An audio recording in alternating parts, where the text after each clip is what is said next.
सोचिए, एक ऐसा देश जिसने पिछले 80 सालों से हथियार न उठाने की कसम खा रखी हो, जो पूरी दुनिया में शांति का प्रतीक माना जाता हो, वो अचानक घातक हथियारों के निर्यात से बैन हटा ले। जी हां, हम बात कर रहे हैं जापान के ऐतिहासिक फैसले की। लोक सेवा अकादमी के इस विश्लेषण में सीधे इसी बड़े भूराजनीतिक भूचाल पर बात करते हैं, क्योंकि इसने इंडो पैसिफिक से लेकर पूरी दुनिया के समीकरण हिलाकर रख दिए हैं। अब हर तरफ एक ही सवाल गूंज रहा है, क्या इस फैसले से एशिया में हथियारों की एक नई और खतरनाक रेस शुरू होने वाली है? देखिए, इंडो पैसिफिक में हालात पहले ही काफी तनावपूर्ण हैं, और ऐसे में एक शांतिप्रिय देश का अचानक हथियारों के बाजार में उतरना वाकई हैरान करने वाला है। लेकिन इस यू टर्न को समझने के लिए हमें थोड़ा पीछे जाना होगा। जब हम आज के जापान के बारे में सोचते हैं तो जहन में क्या आता है? टोयोटा, सोनी, बुलेट ट्रेन और एक बेहद शांत, अनुशासित नागरिक समाज, राइट? लेकिन 1940 के दशक का जापान इससे बिल्कुल अलग था। वो एक ऐसा साम्राज्यवादी देश था जिसके सैन्य विस्तार और क्रूर आक्रामकता से उस वक्त पूरी दुनिया खौफ खाती थी। अगर हम थोड़ा इतिहास खंगालें तो वो तस्वीर बिल्कुल साफ हो जाती है। 1931 में मंचूरिया पर कब्जा, 1937 का भीषण चीन संघर्ष और फिर 1941 में अमेरिका के पर्ल हार्बर पर वो अचानक किया गया हमला। जापानी सेना एक के बाद एक कई देशों को रौंदती जा रही थी। और इस आक्रामकता का अंत कैसे हुआ? 1945 में हिरोशिमा और नागासाकी पर गिरे परमाणु बमों और पूर्ण आत्मसमर्पण के साथ। लेकिन बात सिर्फ हमलों की नहीं थी। 3000 से ज्यादा, ये महज कोई आंकड़ा नहीं है। ये उन युद्धबंदियों की संख्या है जिन्हें एक ऐसी भयानक सच्चाई से गुजरना पड़ा जिसका जिक्र आज भी ऐतिहासिक दस्तावेजों में सिहरन पैदा कर देता है। ये एक निष्पक्ष ऐतिहासिक तथ्य है कि उस दौरान जिस स्तर की क्रूरता हुई, उसी ने दुनिया को एक सैन्यकृत जापान से हमेशा के लिए डरा दिया था। इस खौफ का सबसे बड़ा कारण थी यूनिट 731।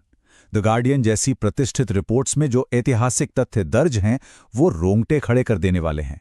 इंसानों को जमा देने वाले तापमान में रखकर उनकी सर्वाइवल लिमिट चेक करना, शरीर में जानबूझकर खतरनाक वायरस डालना और बिना एनेस्थीसिया के सर्जरी करना। बस इन्हीं खौफनाक यादों की वजह से विश्व युद्ध के बाद दुनिया ने तय किया कि जापान के हाथ में अब कभी हथियार नहीं होने चाहिए। और इसी वजह से अमेरिकी जनरल डगलस मैकार्थर की निगरानी में 1947 में जापान का नया संविधान बना। इस संविधान का सबसे अहम हिस्सा था आर्टिकल 9। इसके जरिए जापान ने कानूनी रूप से युद्ध करने के अपने अधिकार को हमेशा के लिए खत्म कर दिया और ये वादा किया कि वो अंतर्राष्ट्रीय विवादों को सुलझाने के लिए कभी सैन्य ताकत का इस्तेमाल नहीं करेगा। तो ऐसे में एक बड़ा सवाल खड़ा हुआ, अगर जापान सेना नहीं रखेगा, हथियार नहीं बनाएगा, तो उसकी सुरक्षा कौन करेगा? इसका जवाब मिला 1960 की अमेरिका जापान सुरक्षा संधि से। अमेरिका ने कहा, आपकी सुरक्षा की पूरी गारंटी हमारी है। बदले में अमेरिका को वहां सैन्य बेस बनाने की जगह मिली। और जापान ने अपना सारा फोकस और पैसा हथियारों से हटाकर अपनी इकोनॉमी, टेक्नोलॉजी और विकास में झोंक दिया। और उनकी ये स्ट्रैटेजी कितनी कामयाब रही, इसका सबसे बड़ा सबूत है ये नंबर 188। आज हेनले पासपोर्ट इंडेक्स में जापान दूसरे नंबर पर है। एक जापानी नागरिक बिना वीजा के 188 देशों की यात्रा कर सकता है। मतलब दुनिया ने जापान को एक बेहद सभ्य और शांतिपूर्ण देश के रूप में पूरी तरह गले लगा लिया था। लेकिन अब हम वापस अपने आज के सबसे अहम सवाल पर आते हैं। अगर पिछले 80 सालों से सब कुछ इतना परफेक्ट चल रहा था, तो अचानक ऐसा क्या भूचाल आ गया? टोक्यो को अपनी ये इतनी सफल और शांतिपूर्ण पहचान क्यों बदलनी पड़ी? खैर, सच तो यह है कि ये रातों रात लिया गया फैसला नहीं है। इस बड़े बदलाव की नींव 2014 में ही रख दी गई थी, जब तत्कालीन प्रधानमंत्री शिंजो आबे ने रक्षा उपकरणों के ट्रांसफर नियमों में थोड़ी ढील ली थी। उसके बाद ग्लोबल कॉन्फ्लिक्ट्स बढ़ते गए, आधुनिक हथियारों की मांग बढ़ी और आज मौजूदा सरकार ने घातक हथियारों के निर्यात से बैन पूरी तरह हटा लिया है। ये एक बहुत सोची समझी क्रमिक रणनीति का हिस्सा है।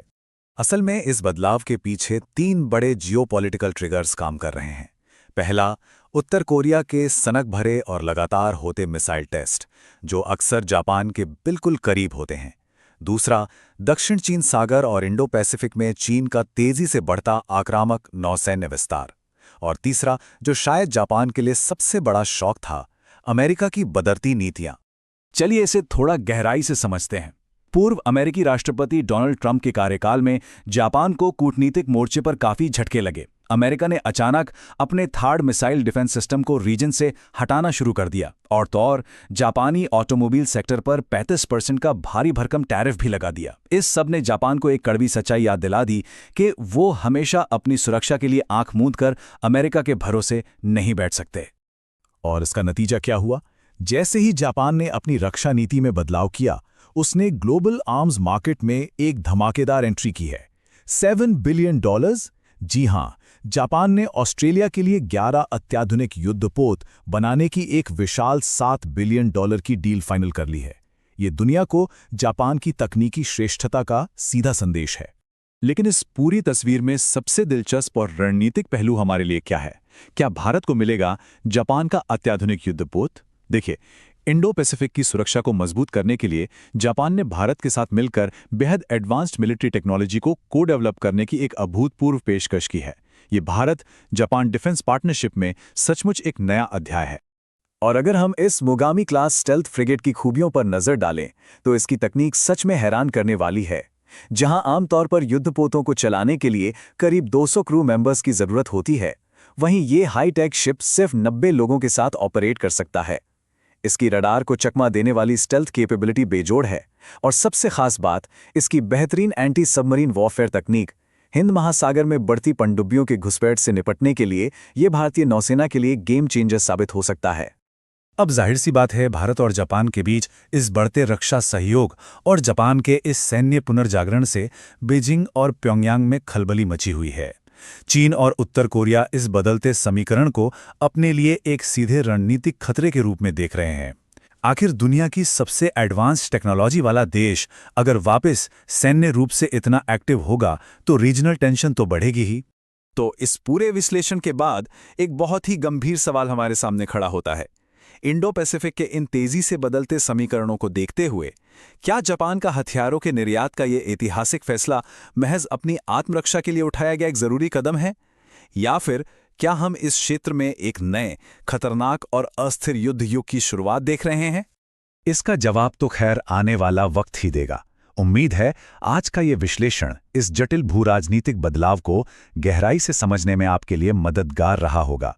ऐसे ही स्पष्ट, सटीक और निष्पक्ष डिफेंस एनालिसिस के लिए लोक सेवा अकेडमी के साथ बने रहें। तथ्यों को समझते रहें और दुनिया के बदलते नक्शे पर पैनी नजर बनाए रखें।